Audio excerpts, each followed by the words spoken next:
I just killed Cassie. We just left her house. This is not a fucking joke. I'm shaking. I stabbed her in the throat and I saw her lifeless body just disappear. This was a video that the so-called friends of Cassie Jo Stoddart made after stabbing her to death 30 times. Today I'll be going over the tragic and horrific murder of Cassie Jo Stoddart.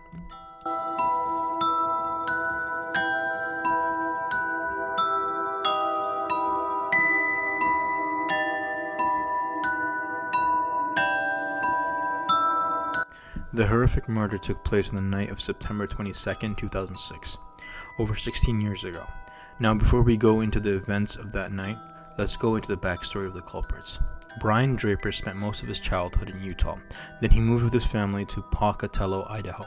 He met Torey when they were both students at Pocatello High School. They both became friends due to their similar interests in horror/murder films. They especially liked the film Scream, where the main antagonist torments his victims before killing them. Cassie Jo Stoddart also attended the same school. She and both the Whites were juniors. After looking at several sources, this is all the info that I came across.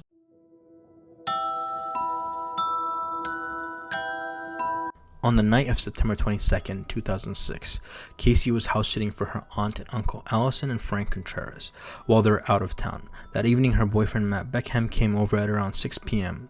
Later on, Torey and Brian, who were both 16 at the time, came over to the Contreras residence to hang out.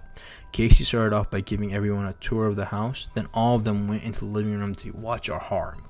Halfway into the movie, both Brian and Torey left the house, saying they wanted to watch a movie at the local theater. They said their goodbyes and left. To understand what happened next, you'll need to understand the layout of the house. Here's a picture of the house. There are two doors at the front of the house. The one at the top of the stairs is the main door, and the bottom one is the basement door. The top floor was the main floor, containing the living room, the kitchen, the bedrooms, and the downstairs was just the fun area. It wasn't used as much, and both Cassie and Mark were spending time upstairs watching the movie in the living room. After around 30 minutes after Brian and Torey had left, they started hearing weird noises coming from downstairs. Nothing too alarming in the beginning, but as the night progressed, the noises started to get louder and louder to a point where things were being thrown around downstairs and the lights were starting to flicker on and off. This did not cause them to go downstairs, even with all the noise and the lights going on and off, to go check out what was going on. The homeowner did also have two small dogs. One of the dogs was actually at the top of the stairs barking downstairs. This might have caused them to not go downstairs, thinking it's an animal of some sort, but in the end they didn't go downstairs. Scared by what was happening, Mark called his mother and asked if he could stay with Cassie at the house that night. But his mother was uncomfortable with the two teens staying the night together unsupervised. Instead, she suggested that Cassie come to their home and return to the house in the morning. Cassie, feeling responsible for her aunt and uncle's home and pets, ultimately decided to stay at the house. Beckham's mom picked him up from the home at around 10:30. A few days later, Cassie's body was found by her cousin on the sofa in the living room, stabbed to death. We will look at the viewpoint through the eyes of the killers Brian and Torey after they left the Contreras residence as to what happened on the night of the murder. So when they left, they had left one of the doors downstairs open.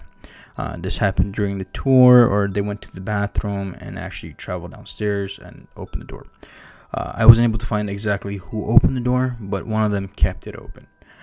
Once they left, they took their car, they drove down 1 or 2 blocks and parked it pretty close, and they got into their black robes and they carried their white masks. They went into the house from the back door. The house is on somewhat of a hill, so they climbed up this hill, came up from behind it, went into the first floor door and hid down there. From there, they started making these noises and were trying to lure both Mark and Cassie downstairs. Their whole intention was not just to kill Cassie Jo Stoddart. Their intention was also to kill Mark Beckham. So they were trying to lure them downstairs. They made a lot of noise, and it still wasn't working. They started to gradually increase the amount of noise that they're making it more and more obvious that there's someone down here or something down here that needs to be looked at. It got to a point where they actually started picking up an ashtray that was lying around, and they were throwing it across the room. An ashtray is quite heavy. It's usually a steel pan type of thing. So they were tossing that across the room, and they did this a couple of times. Not entirely sure how many times, but it was more than once. And obviously, once it landed, it would make a lot of noise, banging, and all that kind of stuff. And they were hoping that this would bring at least one of them down, and which then they can lower the other one down. But they didn't come down at all. And fortunately for Mark stayed upstairs with Casey, and by the time they were doing lights and on and off, it was getting to a point where Mark's mother actually came, and obviously he went with her, and he pretty much was saved. After Mark left, they again started making these noises, and Casey still wasn't coming downstairs. So they were like, okay, let me just make one final move in order to bring her downstairs. They just completely turned off the power to upstairs, and we're hoping that she would come downstairs to look for the circuit breaker so she can turn it back on.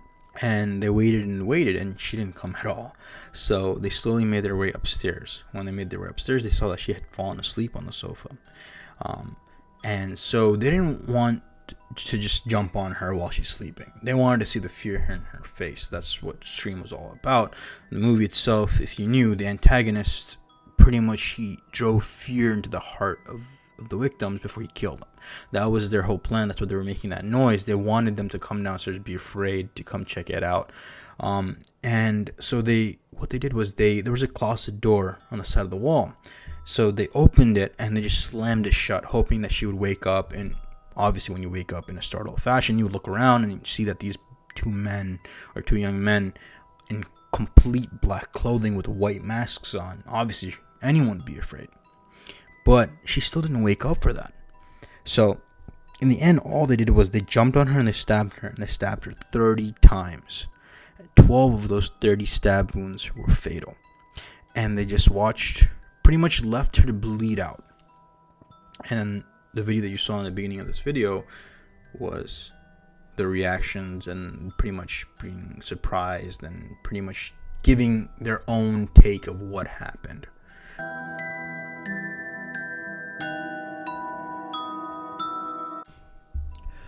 For the interrogation part, I'm just going to go over it briefly, just let you guys know what the key points were, what their story was, and then what they changed it to, and then who cracked.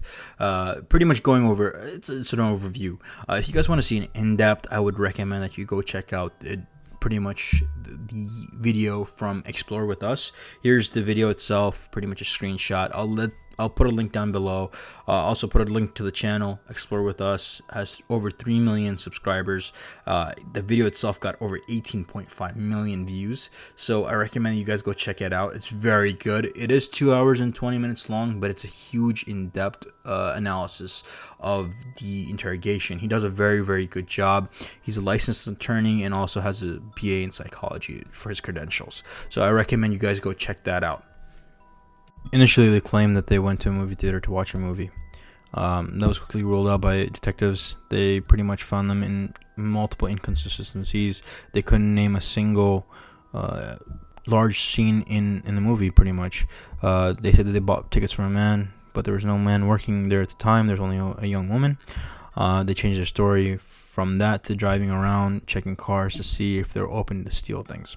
This couldn't be proven by anything. They said they didn't find any cars that were open, or if they did find any cars that were open, there weren't really anything to steal.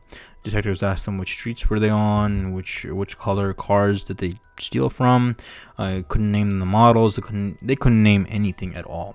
So obviously this was a big red flag for detectives. So they just put the pressure on Brian primarily, and Brian eventually cracked. Brian pretty much stated that in his version of the story, this was his version. His version was that him and Torey were just going there to scare Casey and Mark.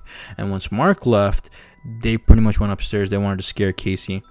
And Torey just all of a sudden started attacking her and stabbing her to death. And he's the one, Brian pretty much stated that Torey's the one who stabbed her to death while Brian just watched. Brian said he only helped him out and didn't say anything because he was scared of Torey. And so he pretty much led detectives to the area where they actually burned and buried their evidence.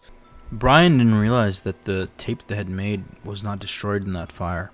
So he kept on going with his story that he did not. Well, he was not involved at all in this whole thing. But fortunately for detectives, the tape was still intact.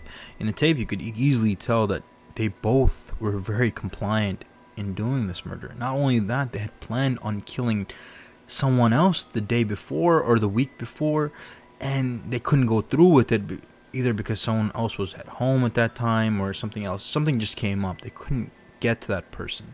So they changed their plan and they made it so that they wanted to kill Cassie. And this was a day before, and so they had planned this before going to her home the day of. So this was completely complicit. They both knew what they were doing, and they both knew exactly what was going to happen.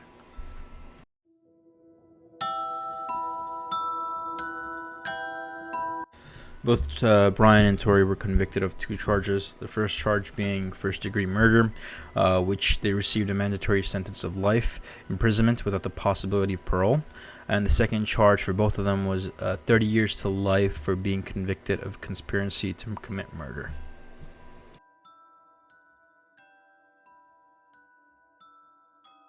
I want to give my condolences to the Cassie Jo Stoddart family.